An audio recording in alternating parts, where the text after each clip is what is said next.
กองประชุมดำเนินชีวิตการเมืองท้ายสมัยและทับทามบุคลากรที่จะออกสมัครรับเลือกตั้งเข้าคงประกอบของคณะพรรครากฐานแผนกสาธารณสุขแขวงเซกองสมัยที่3รอบที่2ได้จัดขึ้นในอาทิตย์ผ่านมานี้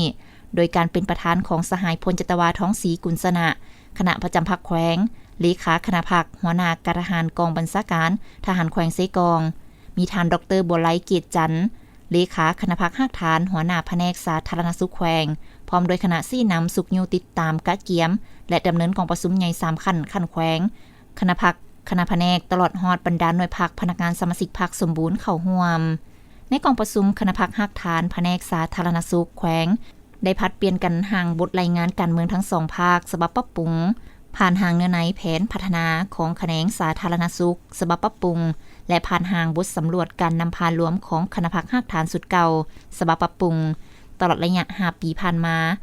จากนั้นต่างหน้าอนุบุคลากรขั้นแขวงได้แนะนำการดำเนินการปอนบัตรทาบทามเลือกเอาบุคลากรเข้าคงประกอบคณะพรรครากฐานแผนกสาธารณสุขแขวงเซกองสมัยที่3รอบที่2ตามระเบียบการโอกาสนี้สหายพลจตวาท้องศรีกุลสนะได้ชี้นำให้บรรดาสมาชิกพรรคทุกสหายเอาใจใส่คนครัวพิจารณาอย่างลึกซึ้ง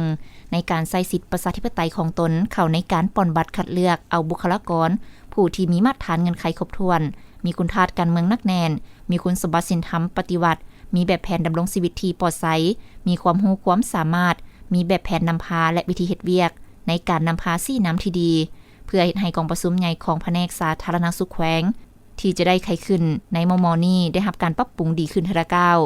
และเพื่อปฏิบัติแผนการสู่สนแต่ปี2025หาปี2029พร้อมเดียวกันนั้นสหายยังได้เรียกร้องให้บรรดาสหายผู้แทนสมาชิกพรรคก็คือคณะพรรคคณะแผนกต้องยกสูงแบบแผนในการนำพาซี่นำให้มีความเป็นเอกภาพเฮ็ดเวียกเป็นหมู่คณะเพื่อแนะใส่เห็นให้บรรดาคงเขตเวียกงานรอบด้านที่ตนรับผิดชอบมีผลสำเร็จดีขึ้นพร้อมทั้งยกสูงประสิทธิภาพยกสูงทางด้านทัศนะแนวคิดของพนักงานแพทย์หมอเฮ็ดหน้าที่ในการปิ่นปัวเบิ่งแย้งดูแลคนเจ็บพนักงานแพทย์หมอแต่ละสหายต้องได้เพิ่มทวีความเอาใจใส่ยกสูงความเสียสละความอดทนผ่านพาทุกๆปัญหาข้อยุ่งยากเพื่อเฮ็ดสำเร็จหน้าที่วิชาเฉพาะของตนตามที่ได้รับการมอบหมายทั้งนี้ก็เพื่อแนะสายเหตุให้การจัดตั้งดำเนินกองประชุมสมัยที่3รอบที่2และการปฏิบัติแผนการสู่สนของคณะพรรครากฐานแผนกสาธารณสุขแขวงเซกองให้ได้รับประสิทธิภาพสูงขึ้นอย่างบ่หยุดยั้ง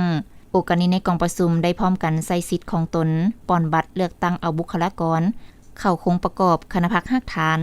แผนกสาธารณสุขแขวงเซกองสมัยที่3รอบที่2สำเร็จตามคาดหมาย